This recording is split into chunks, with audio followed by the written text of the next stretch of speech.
after the live. I greatly appreciate each and every one of you. I really would appreciate if you hit that like button, help push this through the analytics. It will allow us reach more of these fine, beautiful people that make up this community, and we can expand the reach. Right now, I'll timestamp this, but we've got a lot of different variables going on in the market. So first, good mid-afternoon, 2:16 p.m. Eastern Standard Time on this Thursday, November 9th, 2023.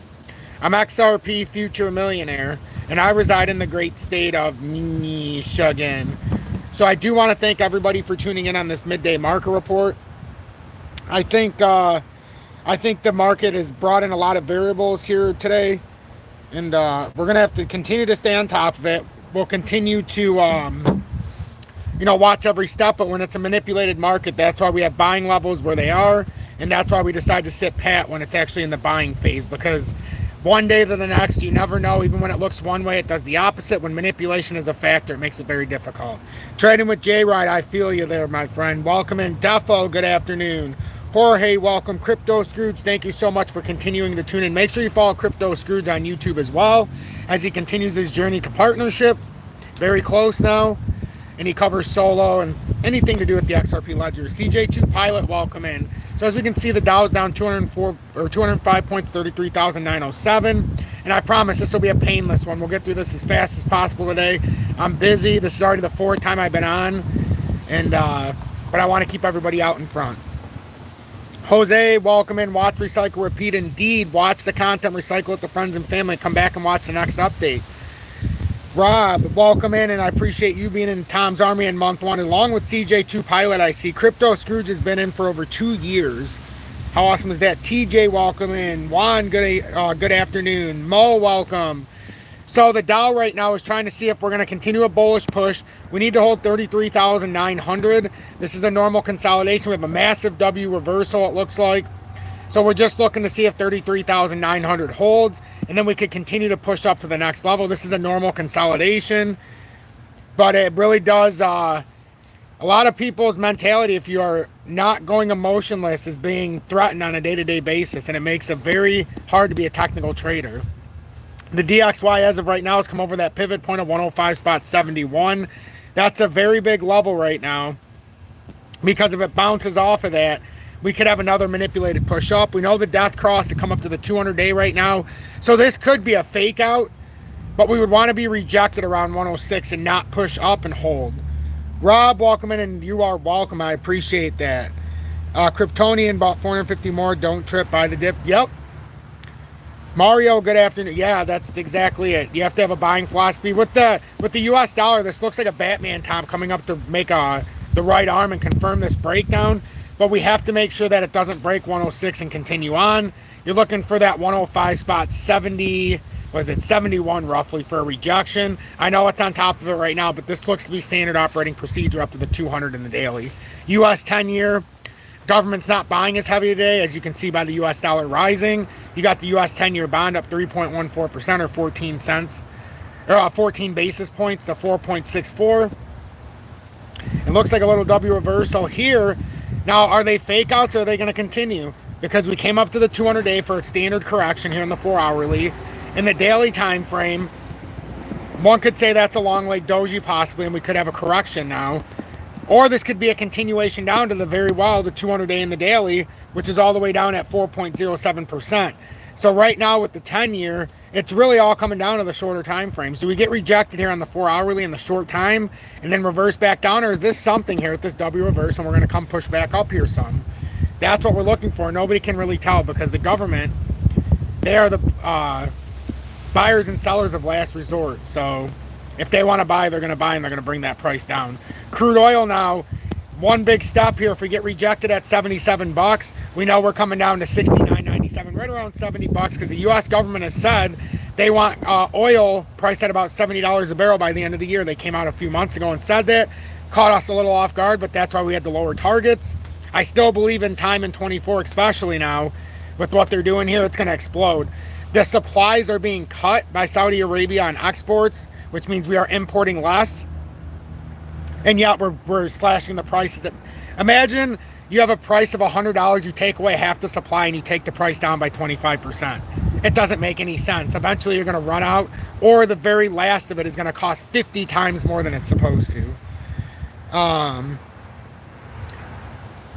Rob, I'm glad you're happy to be here. Angel, welcome in as well. Cryptic Crypto, good afternoon to you as well. Angela, love, welcome in. I appreciate everybody tuning in and still having the due diligence to watch the midday market report, even when the market's doing what it's doing. The gold-silver ratios came down to the 200-day, which we figured it would here in the shorter time frames. It's so far bounced off it, but I'm not so sure with what's going on that we might not just have a little bit of a drop here in the gold-silver ratio. Unless we can get a nice bounce off the 20-day, we need to get back over this 88.50 roughly. Otherwise, we could come all the way back down to the formation. We really don't want to stay consolidating too much if you want the gold-silver ratio to go up.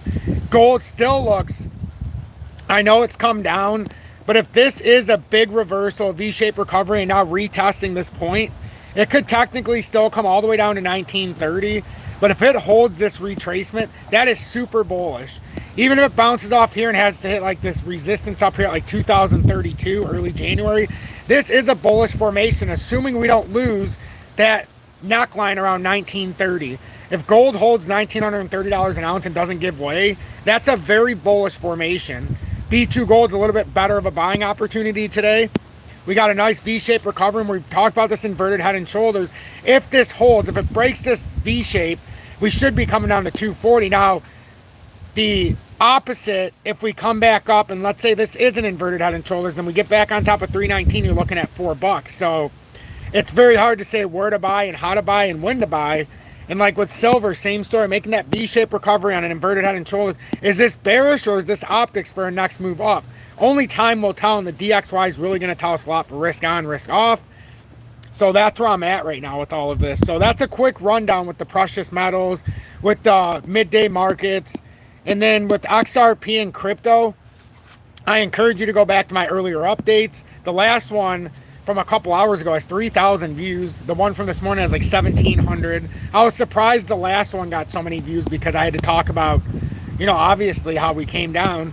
Right now, though, what have we really done besides retest the breakout of the rising channel? We talked about how more than likely that we'd have to get that retest. You never come up without coming and retesting the old pattern breakthrough. And this started June of 2022. So now we've come down and retested. If that 63.33 holds, and then we break buy level back to 663, back up over 71.60, which now we've started our own little problem on the next daily candle. You know, we got to get back over 71 and such. So is this a liquidity flush or is this something bigger? That only time will tell. Only time will tell, because Bitcoin, despite it all, is still up 558 points or 1.57%. It's put in an inverted hammer, it looks like here. Came up, fulfilled our technical target, absolutely 100% on the money.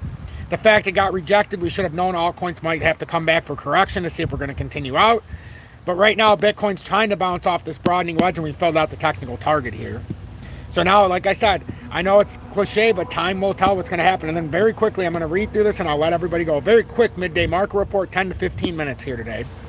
S&P 500 falls, and make sure to hit that like button. And if you appreciate my work, you can always send a YouTube super chat. You can join Tom's Army. But really, all I ask for is you hit that like button and share this on social media. It helps me the best. S&P 500 falls, heads for first loss in 9 sessions. The S&P 500 fell Thursday, putting it on track to snap an 8-day winning streak as a sharp jump in yields rattled investors. The benchmark index declined 0.6%, while NASDAQ Composite lost nearly 0.7%.